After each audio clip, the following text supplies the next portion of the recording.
ओम गणेशाय नमः। प्यारे भक्तों, आज आप सभी श्रवण करेंगे संकष्टी चतुर्थी की व्रत कथा। हर महीने के कृष्ण पक्ष की चतुर्थी को संकष्टी चतुर्थी का व्रत रखा जाता है और अगहन मास की संकष्टी चतुर्थी को गणाधीप संकष्टी चतुर्थी का व्रत किया जाता है। इस साल 2024 में 19 नवंबर दिन मंगलवार को गणाधीप संकष्टी चतुर्थी का व्रत रखा जाएगा। नवंबर महीने में कृष्ण संकष्टी चतुर्थी की शुरुआत 18 नवंबर को शाम 6:56 पर होगी और 19 नवंबर को शाम 5:28 तक रहेगी। मान्यता है कि इस व्रत को श्रद्धा पूर्वक रखने से सभी तरह के कष्ट दूर हो जाते हैं और सभी मनोकामनाएं पूरी हो जाती है। इस दिन भगवान गणेश की पूजा करने से जीवन में खुशहाली आती है और हर क्षेत्र में सफलता मिलती है। शादीशुदा महिलाएं पति की लंबी उम्र और सौभाग्य की कामना से यह व्रत रखती हैं। कुंवारी लड़कियां अच्छा पति पाने के लिए यह व्रत रखती हैं। इस दिन आर्थिक संकट से मुक्ति और संतान प्राप्ति की कामना के लिए की जाती है और आज के दिन व्रत रखने से और कथा के श्रवण करने से हर तरह की बाधा से मुक्ति मिलती है और धन्य धान्य की बढ़ोतरी होती है। तो प्यारे भक्तों, आज की इस वीडियो में आप सभी श्रवण करेंगे अगहन मास की कृष्णा पक्ष की गणेश संकष्टी चतुर्थी की व्रत कथा और साथ में श्रवण करेंगे सभी मनोकामना को पूर्ण करने वाली चौथ माता की व्रत कथा। से हमारी निवेदन है, अगर व्रत का पूर्ण फल प्राप्त करना चाहते हैं तो कथा को पूरा अवश्य सुनिएगा। पूरा कथा श्रवण करने से व्रत का पूर्ण फल प्राप्त नहीं होता, इसलिए आपसे निवेदन है कि व्रत का पूर्ण फल पाने के लिए कथा को पूरा अवश्य सुनिएगा। ये गणेश जी भगवान, चौथ माता आपकी कथा कहने वाले, सुनने वाले, हुक्कार भरने वाले, जय जयकार लगाने वाले सभी भक्तों की हर मनोकामना को पूर्ण करना, इसी प्रार्थना के साथ और आप सभी भक्तों की मंगल कामना को करते हुए आज की इस कथा को शुरू करते हैं। कथा सुनने के बाद कमेंट बॉक्स में गणेश भगवान की जयकारा अवश्य लगाए। कथा इस प्रकार है। पार्वती जी ने गणेश जी से पूछा कि अगहन कृष्ण चतुर्थी संकटा कहलाती है, उस दिन किस गणेश जी की पूजा किस रीति से करनी चाहिए। गणेश जी ने उत्तर दिया कि हे हिमालय नंदिनी, अगहन में पूर्वोक्त रीति से गजानन नामक गणेश जी की पूजा करनी चाहिए।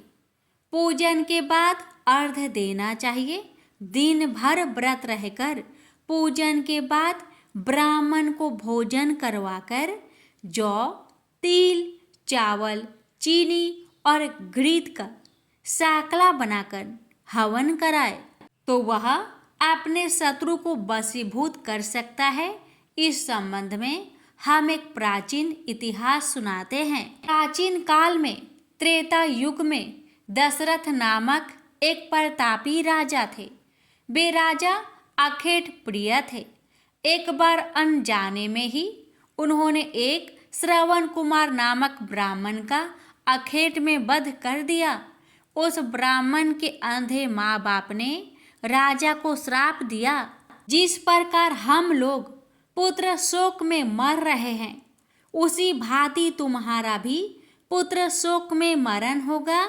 इससे राजा को बहुत चिंता हुई। उन्होंने पुत्रेष्टि यज्ञ करवाया। फलस्वरूप जगदीश्वर ने राम रूप में अवतार लिया।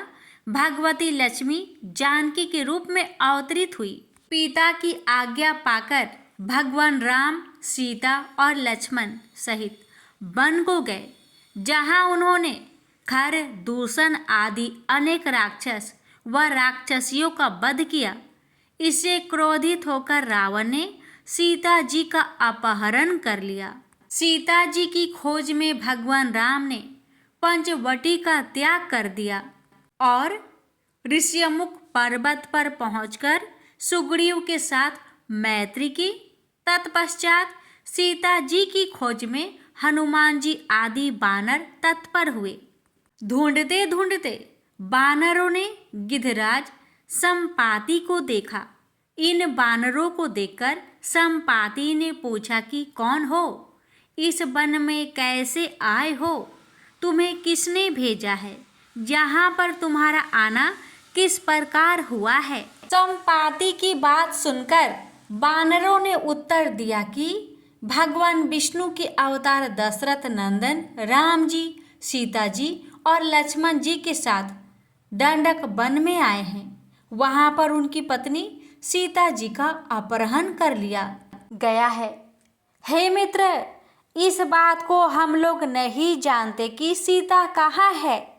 उनकी बात सुनकर संपाति ने कहा कि तुम सब रामचंद्र के सेवक होने के नाते हमारे मित्र हो। जानकी जी का जिसने हरण किया है और वह जिस स्थान पर है वह मुझे मालूम है। सीता जी के लिए मेरा छोटा भाई जटायु अपने प्राण गंवा चुका है। यहाँ से थोड़ी ही दूर पर समुद्र है और समुद्र के उस पार राक्षस नगरी है। वहाँ अशोक के पेड़ के नीचे सीता जी बैठी हुई है। रावण द्वारा अपहरण सीता जी अभी भी मुझे दिखाई दे रही हैं। मैं आपसे सत्य कह रहा हूँ कि सभी बानरों में हनुमान जी अत्यंत पराक्रमशाली है, अतः उन्हें वहाँ जाना चाहिए। केवल हनुमान जी ही अपने पराक्रम से समुद्र लांघ सकते हैं, अन्य कोई भी इस कार्य में समर्थ नहीं है। संपाति की बात सुनकर हनुमान जी ने पूछा कि हे संपाति, इस विशाल समुद्र को मैं किस प्रकार पार कर सकता हूँ, जब हमारे सब बानर उस पार जाने में असमर्थ है तो मैं ही अकेला कैसे पार कर सकता हूँ। हनुमान जी की बात सुनकर संपाति ने उत्तर दिया कि हे मित्र, आप संकट नाशक गणेश चतुर्थी का व्रत कीजिए। उस व्रत के प्रभाव से आप समुद्र को क्षण भर में पार कर लेंगे। संपाति की आदेश से संकट चतुर्थी के उत्तम व्रत को हनुमान जी ने किया। हे देवी, इसके प्रभाव से हनुमान जी क्षण भर में समुद्र को लांघ गए। इस लोक में इसके समान सुखदायक कोई दूसरा व्रत नहीं है। श्री कृष्ण जी कहते हैं कि महाराज युधिष्ठिर, आप भी इस व्रत को कीजिए।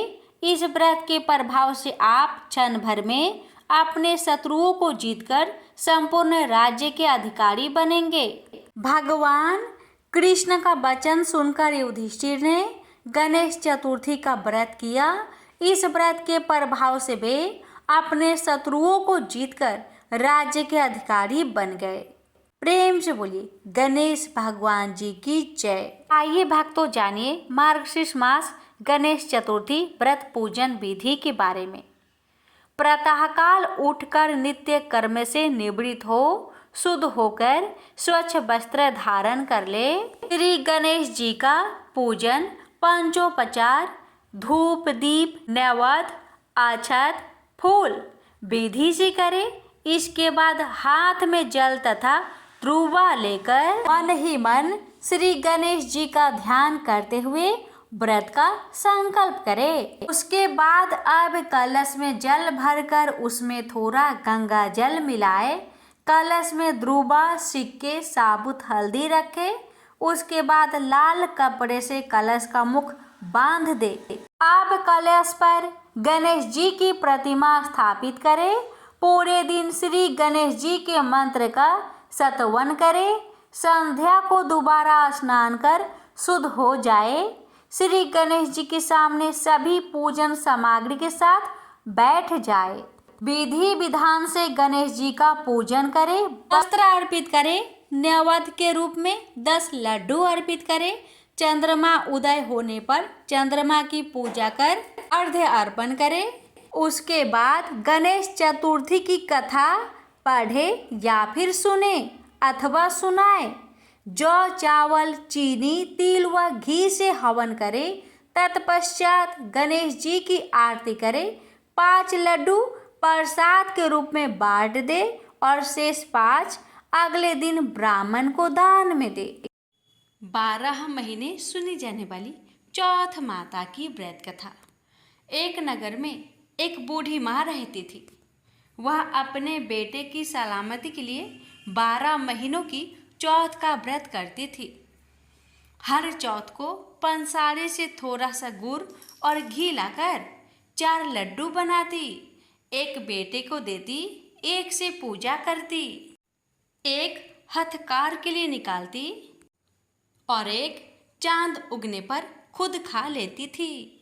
एक बार उसका बेटा ताई से मिलने गया। ताई ने बैसाखी चौथ का व्रत रखा था। ताई से पूछा, माँ तो 12 चौथ करती है। ताई बोली, तेरी माँ तेरी कमाई से तरमाल खाने के लिए 12 चौथ करती है। तू परदेश जाए तो वह एक भी चौथ नहीं करेगी। लड़के को लगा ताई सच कह रही है। घर आकर माँ से कहा, मैं परदेश जा रहा हूँ, यहाँ तू मेरी कमाई खाने पीने में ही उड़ा देती है। माँ ने समझाकर रोकना चाहा, पर बेटा नहीं माना। माँ ने उसे साथ ले जाने के लिए चौथ माता के आंखें दिए और कहा, मुसीबत में ये आंखें तेरी मदद करेगी। वह आंखें लेकर रवाना हो गया। घूमते हुए एक नगर में पहुंचा। उसने देखा एक बूढ़ी माँ रोते जा रही थी और पुआ बनाते जा रही थी। उसने कारण पूछा तो बूढ़ी माई ने कहा, बेटा, इस नगर की पहाड़ी पर एक दैत्य रहता है। पहले वह नगर में आकर कई लोगों को खाने के लिए मार देता था। अब राजा हर घर से एक आदमी दैत्य के पास भेजता है और आज मेरे बेटे की बारी है, इसलिए रो रही हूँ और उसी के लिए पुए बना रही हूँ। वह बोला, तू पुए मुझे खिला दे, तेरे बेटे की जगह मैं चला जाता हूँ। बूढ़ी माँ ने खीर पुए उसे खिला दिए। खा पीकर वह सो गया। रात को राजा के सैनिक आए तो बूढ़ी माँ ने उसे भेज दिया। दैत्य के सामने पहुंचने पर उसने चौथ माता के आंखें दैत्य की तरफ फेंककर कहा, हे चौथ माता, यदि मेरी माँ मेरी सलामती के लिए व्रत करती है तो दैत्य का सिर कटकर गिर जाए। तुरंत दैत्य का सिर कटकर गिर गया। लड़का वापस आ गया। राजा ने उसे उपहार देकर विदा किया। चलते हुए एक दूसरे राजा के नगर में पहुंचा। इस राज्य में आवा तभी पकता था जब एक इंसान की बलि दी जाती थी। सिपाहियों ने उसे पकड़कर आवे में चुन दिया। लड़के ने आंखें आवे में डाले और कहा, हे चौथ माता, यदि मेरी माँ मेरी सलामती के लिए व्रत करती है तो आवा मेरी बलि लिए बिना ही झट से पक जाए।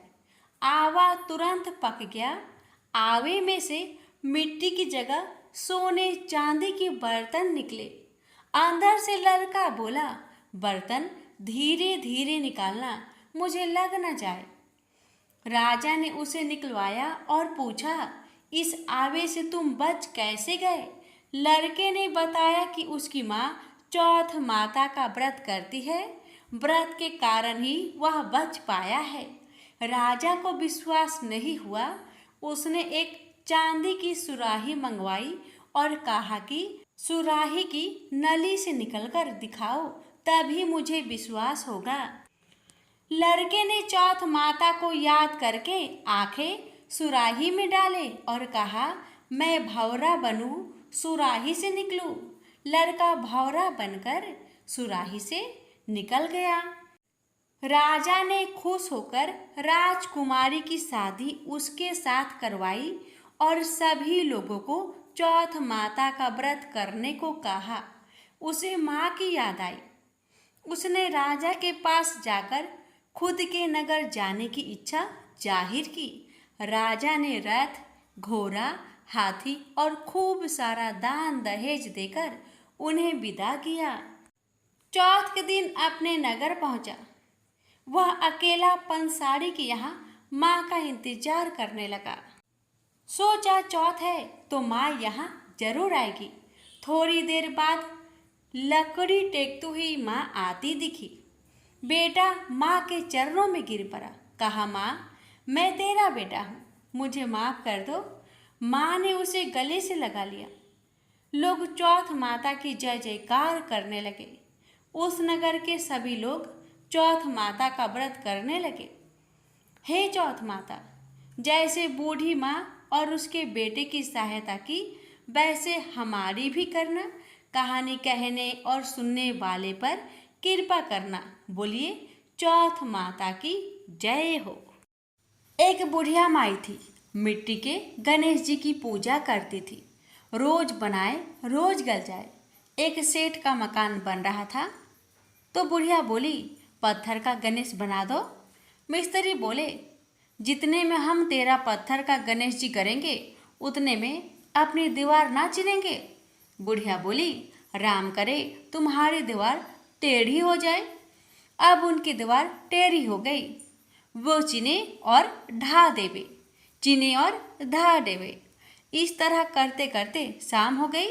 शाम को सेठ आया। उसने कहा, आज कुछ भी नहीं किया। मिस्त्री कहने लगे कि एक बुढ़िया आई थी, वो कह रही थी मेरा पत्थर का गणेश कर दो। हमने नहीं करा तो उसने कहा तुम्हारी दीवार टेढ़ी हो जाए। तब से दीवार सीधी नहीं बन रही है। बनाते हैं और ढा देते हैं। सेठ ने बुढ़िया बुलवाई। सेठ ने कहा, हम तेरा सोना का गणेश गढ़ देंगे, हमारी दीवार सीधी कर दो। सेठ ने बुढ़िया को सोने का गणेश गढ़ा दिया। सेठ की दीवार सीधी हो गई। जैसे सेठ की दीवार सीधी की, वैसे ही हे भगवान सबकी करना।